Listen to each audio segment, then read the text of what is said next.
Would you be willing to make the argument for not voting? I would, yeah.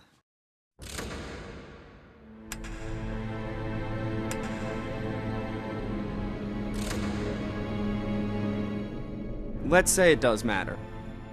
This is set up the hypothetical where my one vote somehow swings the whole state for one party or another. You're the guy in the game who catches the winning touchdown. Yeah. Even with the knowledge, the foreknowledge perhaps, that would happen, even if one candidate looks really slimy and the other one looks like a demigod, I don't know what will happen if that slimy one comes to power. I don't know what issues he will face. But I do know that everything will continue to clunk along, as it has before, as it will in the future. I understand the inclination not to vote.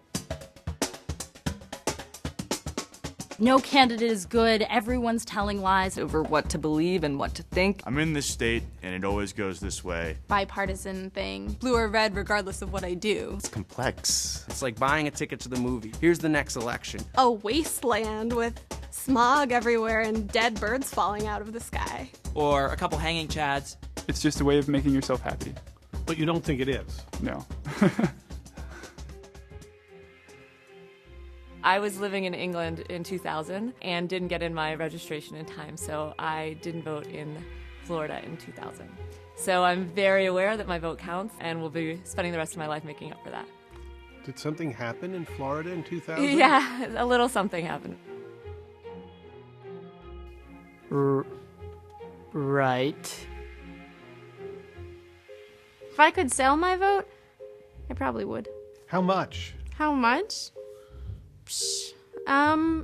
Like $150? $150. $150? I feel like that's even like too much. But I wouldn't take any less. How could I dissuade you from voting?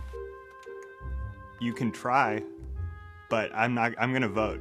What if I had you rendered to Syria? I think I could fill out an absentee ballot through the Turkish consulate.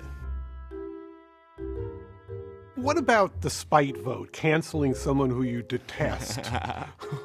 More people than I would own up to. That'd be my mother.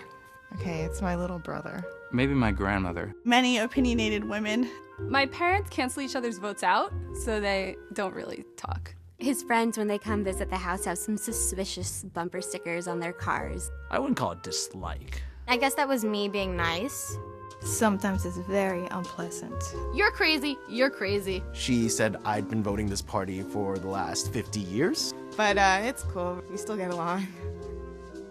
What about all those people killed on the way to the polls in vehicular accidents? Yeah, that is a risk, I guess, that you have to be willing to take. But I think it gets canceled out by all of the people who fell in love at the polls and found their future wife or husband there. Think of it as a dating opportunity. Mm-hmm. The polls are a meat market. My grandmother's 90, and she's gonna get out of their retirement home in a bus, and there's gonna be a man with a wheelchair waiting for her, and she's gonna be wheeled into her voting booth, and it's gonna take 3 hours. So it can't be that it's too hard to vote. It's like one big political Super Bowl. I see myself as a linebacker just taking out unexpected opposing running backs. I think I'm gonna run this way because my parents told me to run this way, or like everyone in this state runs this way or whatever. Maybe the football analogy isn't the best thing right now. I think you should be able to get paid to vote the way you get paid for jury duty. For instance, in Peru, you get fined if you don't vote. They should be sent to Antarctica. What about tasering people to get them to vote? That's a little bit too far.